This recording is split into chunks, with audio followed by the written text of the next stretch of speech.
우리 오전에 미인 대칭으로 인사를 했는데요. 오후에는 좀 요즘 젊은이들 방식으로 한번 인사를 해보겠습니다. 자, 조금 당황스러울 수 있는데 끝까지 들으셔야 됩니다. 우리 남성 교우님들을 향해서 이렇게 한번 말해보겠습니다. 얼굴에 김 묻었어요. 잘생김. 네, 끝까지 들으셔야 됩니다. 우리 여성 교우님들을 보시면서 이렇게 옷이 그 티 하나밖에 없어요. 프리티. 하나 더 있습니다. 큐티. 네. 죄송합니다. 잘 생각해 보면 이상한 점이 하나 있습니다. 하나님은 외모를 보지 않으시고 중심을 보신다고 하셨는데, 물론 여기에서의 외모는 보여지는 신체적인 부분만을 의미하지는 않겠죠. 그러나 어쨌든 분명히 주님께서 그렇게 말씀하셨는데, 성경에 나오는 소위 말해 굵직굵직한 주인공 같아 보이는 인물들은 어떻죠? 다 잘생기고 아리따웠다라고 말합니다. 애굽의 총리가 되었던 요셉은 그 용모가 빼어나고 아름다웠다라고 말하고요. 다윗도 그의 눈이 붉고 눈이 빼어나고 얼굴이 아름다웠다라고 묘사됩니다. 다니엘 역시 흠이 없고 잘생긴 인물로 묘사되어 있죠. 남자뿐이 아닙니다. 아브라함의 아내였던 사라는 한 성읍이 요동할 정도로 미인이었고요. 족장들의 아내들도 마찬가지였습니다. 이삭의 아내 리브가도 심히 아리따웠으며, 야곱의 아내 라헬은 한 사내의 인생 중 14년을 헌신하게 할 만큼 아름다웠습니다. 어떻게 생각하면 살짝 배신감이 들죠. 물론 잘생기시고 프리티하신 여러분들이 생각하실 때는 안 그러실 수도 있지만, 저희 어머니는 지금도 저한테 그러시거든요. 너 뭐 허여멀건한 거 빼고서는 뭐 볼 거 아무것도 없다고. 평범한 저로서는 약간의 거리감이 느껴집니다. 우리 예수님께서 흠모할 것이 없는 모습으로 오신 것이 얼마나 친근하고 고맙게 느껴지는지 모릅니다. 자, 서두에 가볍게 말씀드렸지만 정말 그런 것일까? 과연 하나님은 외모가 전부가 아니라고 말씀하셨다가 결정적인 순간에 결정적인 인물에게는 아름다운 용모를 확 부어주셔서 스포트라이트를 받게 하시고 나머지는 들러리로 만들어버리는 것일까? 물론 그 시절 저희가 살아보지 않았기 때문에 그분들을 본 적은 없지만, 그리고 실제 성경의 그 진술 그대로 그들의 용모는 아름다웠다라고 저도 생각합니다. 그러나 적어도 우리는 성경에서 밝히고 있는 그 아름다움이라고 하는 것이 어떤 재질의 것인지는 알 수 있게 됩니다.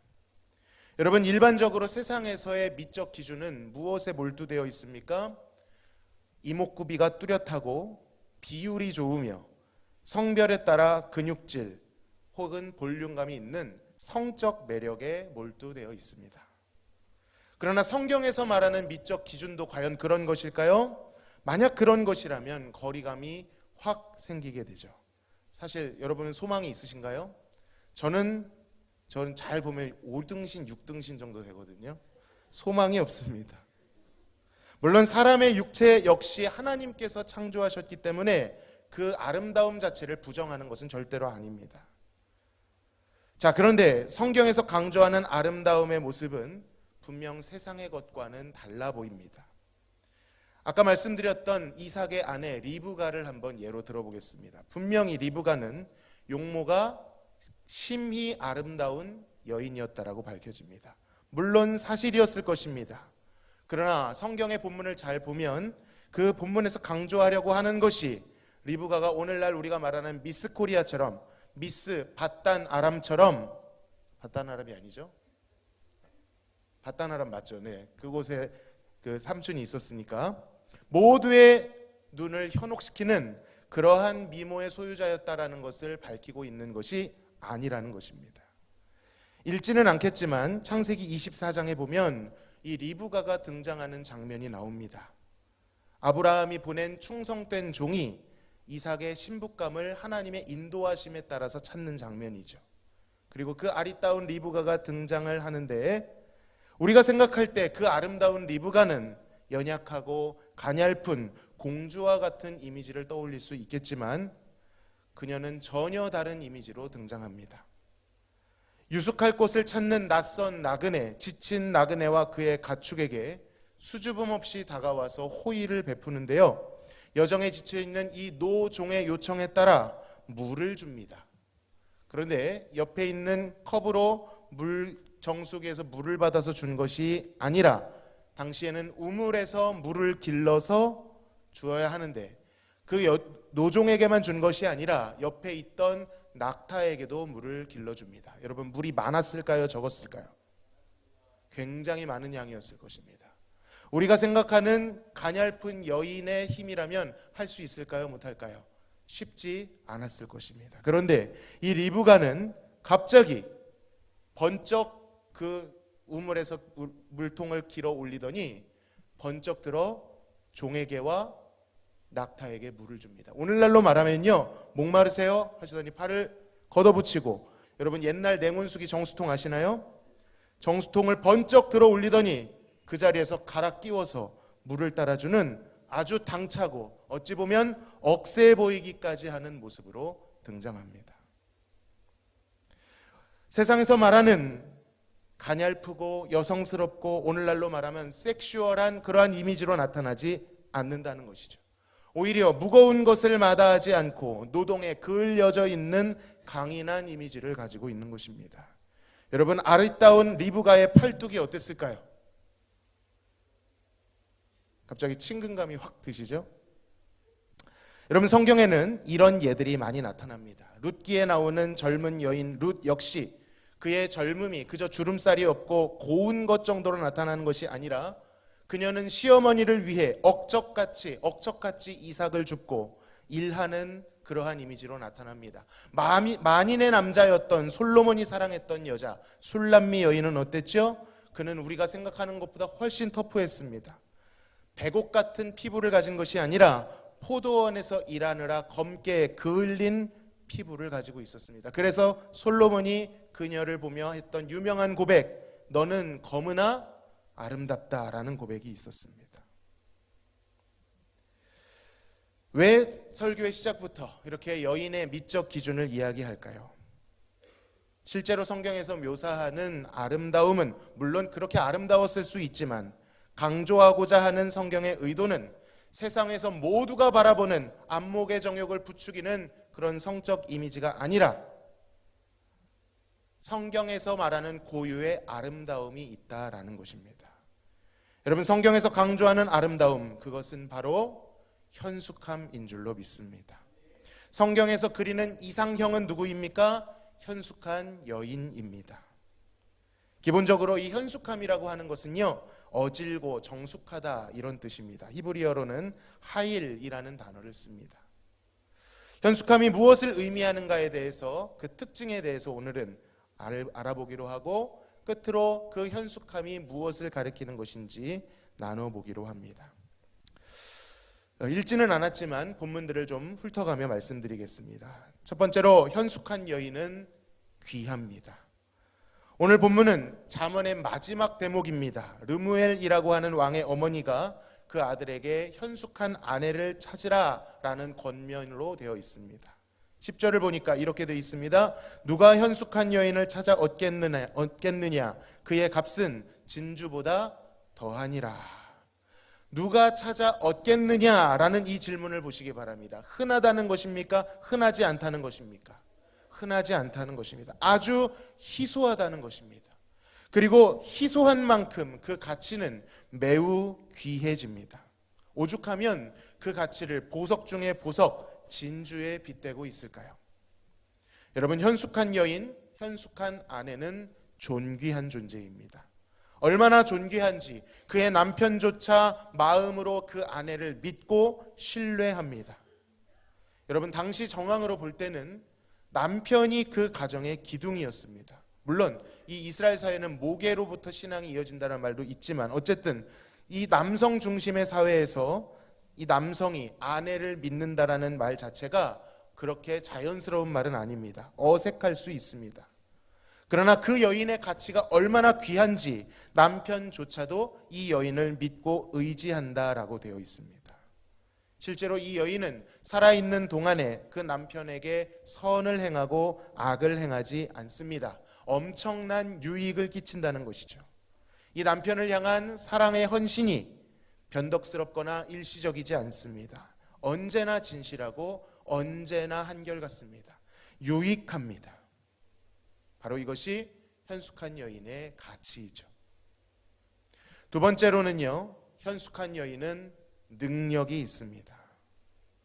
현숙하다라는 이 표현이 어떻게 보면 여성적인 표현으로 느껴지실 것입니다. 그러나 사전적 단어에서는 정숙하다라는 표현을 썼지만 원래 이 히브리어 하일이라는 단어에 담겨 있는 심상은 굉장히 강인한 단어입니다. 정숙하고 조용하고 말없이 수줍은, 마치 동양적이고 우리나라 조선시대의 아낙네 같은 그런 이미지를 떠올리기 쉽지만 그렇지 않습니다. 이 현숙함이라는 하일이라는 단어에는요, 힘이라는 단어가 있고요, 능력, 권세, 특별히 전쟁에서 승리함, 근면하고 성실함, 생동감, 용기, 부끄러움을 이기는 담대함, 이러한 뉘앙스를 담고 있습니다. 자, 이러한 단어를 생각해 보면 현숙한 여인 룻이 생각이 납니다. 당시 룻은 남편을 여의었지만 굉장히 젊었습니다.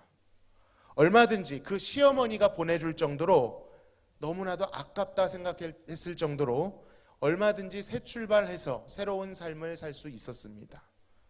그런데 이 룻은 용기 있게 그 어머니를 따라 새로운 땅으로 떠납니다.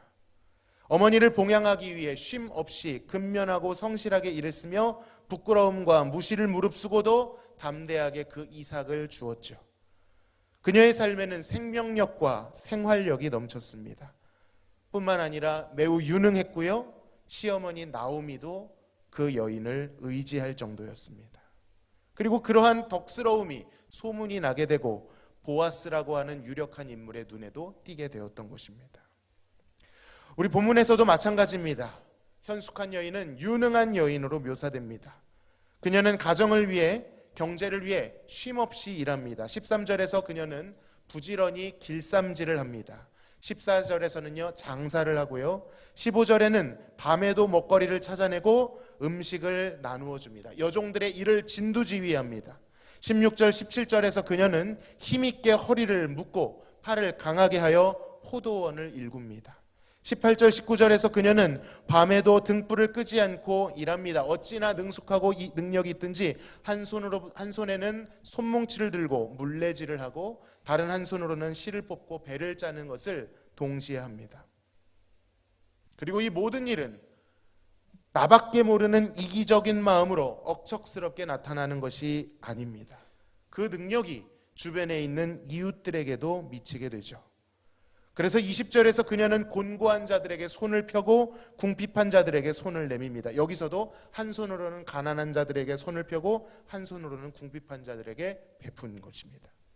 21절에서 그녀는 가족들을 위하여 아름다운 옷을 지어 추운 겨울이 와도 두려워하지 않도록 만들어줍니다. 23절에서 그녀의 남편은 그녀로 말미암아 그 땅의 모든 장로들로부터 인정을 받습니다. 그리고 유력한 자들만 앉을 수 있는 성문에 앉게 되죠. 또한 25절이 매우 인상적인데요, 그녀의 옷은 세상에서 값을 쳐주는 값비싼 비단으로 되어 있는 것이 아니라 능력과 존귀로 되어 있다고 말합니다. 화려하게 꾸미지 않아도 그 자체로 이 존귀함의 아우라가 퍼져 나오는 것입니다. 25절 하반절에서는 그녀가 이런 행동을 합니다. 후일, 그러니까 미래를 바라보며 웃는다라고 말하죠. 미래에 닥쳐올 모든 일들을 바라보면서 웃는 것이죠. 여인이지만 대장부와 같은 담대함이 있습니다. 여러분, 대개 불확실한 미래를 생각하면 어떤 정서가 먼저 다가오기 마련입니까? 두려워하기 마련입니다. 염려하기 마련입니다. 그런데 이 여인은 웃습니다. 후일에 대한 두려움과 염려가 없습니다. 그저 아무 생각 없이 순진하기 때문에 웃는 것이 아닙니다. 그는 어떤 일들이 다가올지 알고 있습니다. 어떤 염려와 예상되는 어려움들이 있을 줄 알고 있지만 그래도 웃습니다. 그것을 감당할 수 있는 힘과 담대함과 여유가 이 현숙한 여인에게 있다는 것이죠. 바로 이것이 현숙한 여인의 능력입니다. 세 번째로 현숙한 여인은요, 칭찬을 얻습니다. 27절에 보면 이러한 유능하고 특별한 여인으로 말미암아 그의 자식들이 그녀에게 감사하게 됩니다.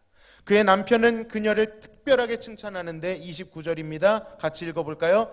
덕행 있는 여자가 많으나 그대는 모든 여자보다 뛰어나다. 그 아내를 이렇게 칭송합니다. 결국 이 현숙한 여인이 베풀어 왔던 모든 열매가 그 주변을 살리고 결국 그에게 칭송이 되어 돌아갈 것입니다. 자, 지금까지 우리는 현숙한 여인이 어떤 일반적인 특징을 가지고 있는지 살펴보았습니다. 이 여인은 보통 여인이 아닙니다. 단순히 동양에서 말하는 예의 바르고 수줍음 많은 정숙한 현모양처 정도가 아닙니다. 그녀는 존귀하고요, 그녀는 능력 있고요, 그리고 결국 칭찬을 자신과 자신의 공동체에 끼칠 것입니다. 그녀가 가는 곳마다 열매가 가득할 것입니다. 그녀의 가치뿐만 아니라 그녀의 가정도, 그녀의 공동체도 그녀의 영향력으로 말미암아 풍성해질 것입니다. 결국 이 인생이라는 전쟁에서 승리를 가져오는 존재가 된다는 것입니다. 그렇다면 이것이 바로 우리에게 어떤 의미가 있을까요? 조두에 말씀드렸죠. 이것은 르무엘 왕이라고 하는 왕의 어머니가 그 아들에게 주는 훈계다. 그러니까 1차적으로는 이상적인 아내, 그 이상적인 아내가 현숙한 여자다라고 하는 가르침이 있는 것입니다. 물론 이 메시지도 우리가 받을 수 있습니다. 우리 특별히 아직 결혼하시지 않으신 우리 청년부, 대학부, 우리 중고등부 조금 남았죠. 어쨌든 현숙한 배우자를 만나시기를 축복합니다. 정말 중요하죠. 자, 그런데 그것을 넘어서 우리는 이 현숙한 여인과 결혼한다는 것이 어떤 뜻인지를 알아봐야 합니다. 그 결론을 맺기 위해서 오늘 함께 우리가 본문으로 나눴던 30절을 읽어보겠습니다. 시작.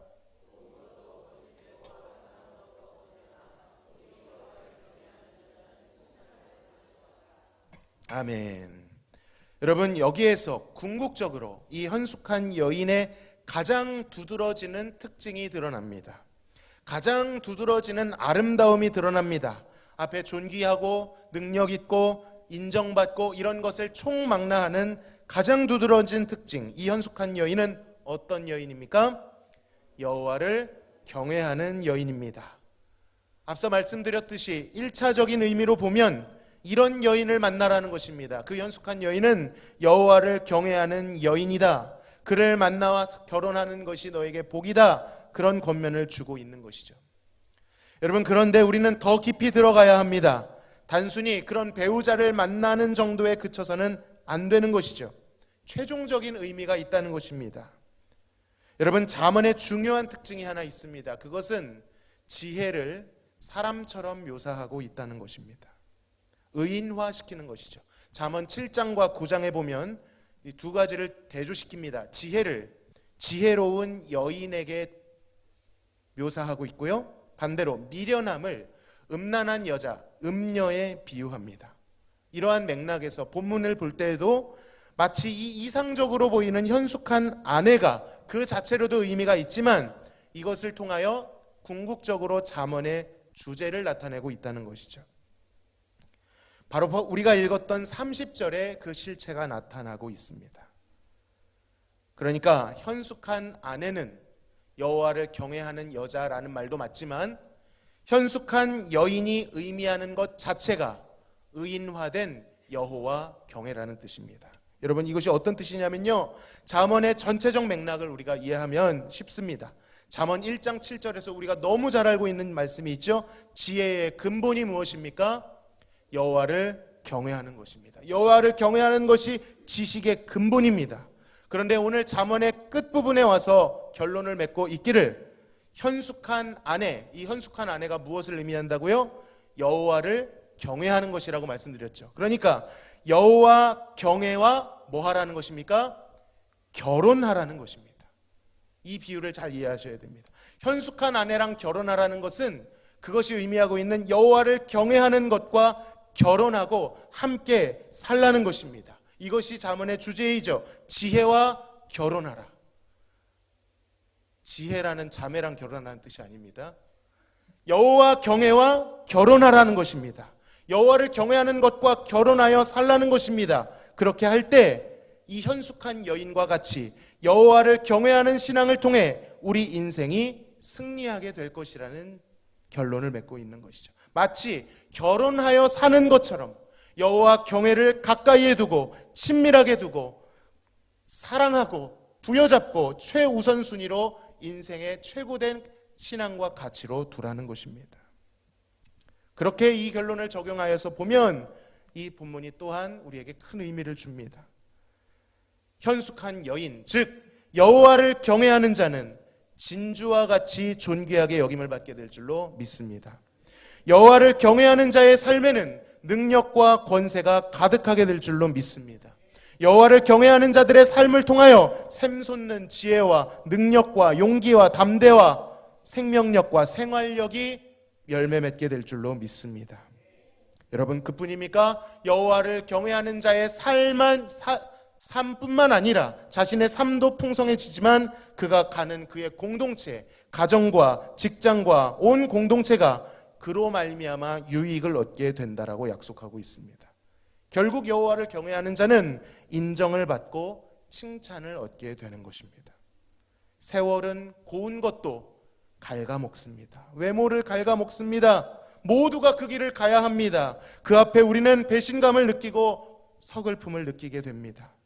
입김같이 거짓되고 헛됨이 우리의 인생의 외모에는 드러나겠지만 오직 여호와를 경외하는 자는 영원히 칭찬을 받게 될 줄로 믿습니다. 사랑하는 성도 여러분, 여호와 하나님을 경외하시기를 바랍니다. 여호와를 경외하는 것을 내 인생의 가장 사랑스러운 일로 만드시기를 바랍니다. 여호와 경외와 결혼하시기를 바랍니다. 매 순간 붙어서 여호와 경외 없이는 살 수 없는 존재가 되시기를 바랍니다. 여호와 경외를 나의 남편으로 아내로 삼으셔서 그 남편과 아내로 인하여 오늘 본문에 약속된 존귀함과 칭찬과 인정을 누리시기를 바랍니다. 그림자와 같이 사그러져가는 이 육신 가운데 여호와를 경외함으로 변하지도 않고 사라지지도 않는 참된 아름다운 인생을 사시기를 주님의 이름으로 소망합니다. 하나님 아버지, 감사합니다. 현숙한 여인, 여호와를 경외하는 여인이 가장 존귀하다 말씀하셨듯이 우리 역시 여호와를 경외하는 일을 나의 가장 우선순위로 두게 하시고 그것과 결혼한 것처럼 가장 가까이에서 그것을 의지하는 삶 살게 하여 주옵소서. 그래야 할 때 본문에 약속하셨던 것처럼 존귀하고 능력 있고 복된 인정받는 삶으로 온 성도들 하나님께 영광 돌릴 수 있도록 인도하여 주옵시고 우리 다음 세대들 한 가정을 이룸에 있어 세상의 기준이 아니라 현숙한 여인 여호와를 경외하는 신앙 안에서 귀한 만남들이 복으로 주어질 수 있도록 역사하여 주옵소서. 감사하며 예수님의 이름으로 기도하옵나이다. 아멘.